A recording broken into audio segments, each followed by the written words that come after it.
حضرت ابراہیم بہت بڑے مہمان نواز تھے، بہت بڑے۔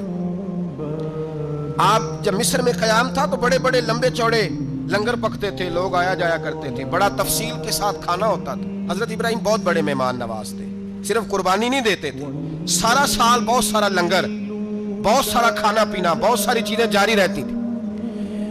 اور جتنے غریب لوگ تھے فلسطین کے، ان کو پتا تھا کہ حضرت ابراہیم علیہ السلام کا لنگر جاری ہے فلسطین میں جب آپ کا قیام تھا۔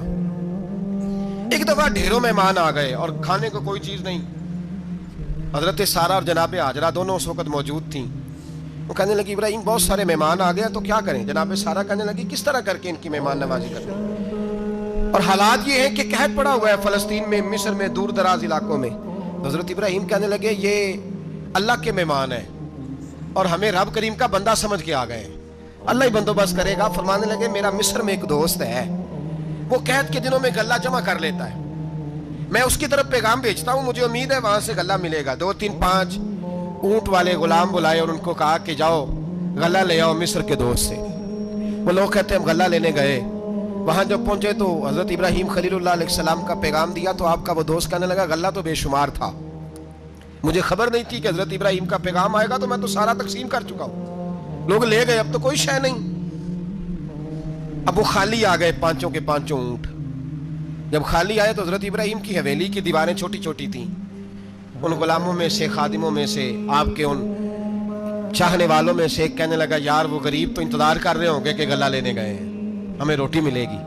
چھوٹی چھوٹی دیواریں ہیں، وہ جب دیکھیں گے نا خالی آ گئے تو انہیں تکلیف ہوگی، اس طرح کرو بوریوں میں ریت بھر لیتے ہیں، ریت بھر کے لے جاتے ہیں، بعد میں اندر رکھ کے انہیں سمجھا بہلا لیں گے یا حضرت ابراہیم کو بتائیں گے، وہ خود ہی ان لوگوں کی دل جوئی فرمائیں گے۔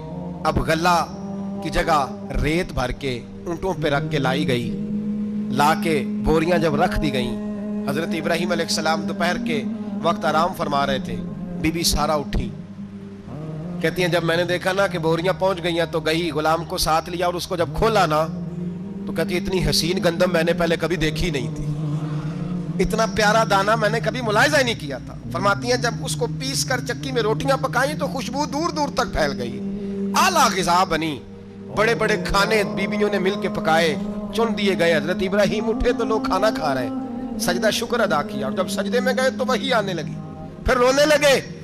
جب پلٹ کر باہر تشریف لائے تو جناب سارہ کہنے لگی ابراہیم تمہارا مصری یار بڑا اچھا ہے، اس نے اتنی اعلیٰ گندم بھیجی ہے کہ اتنی تو میں نے پیاری گندم کبھی دیکھی نہیں۔ جناب ابراہیم مسکرائے، فرمانے لگی سارہ یہ مصری یار نے نہیں بھیجی، یہ میرے عرشی یار نے بھیجی ہے۔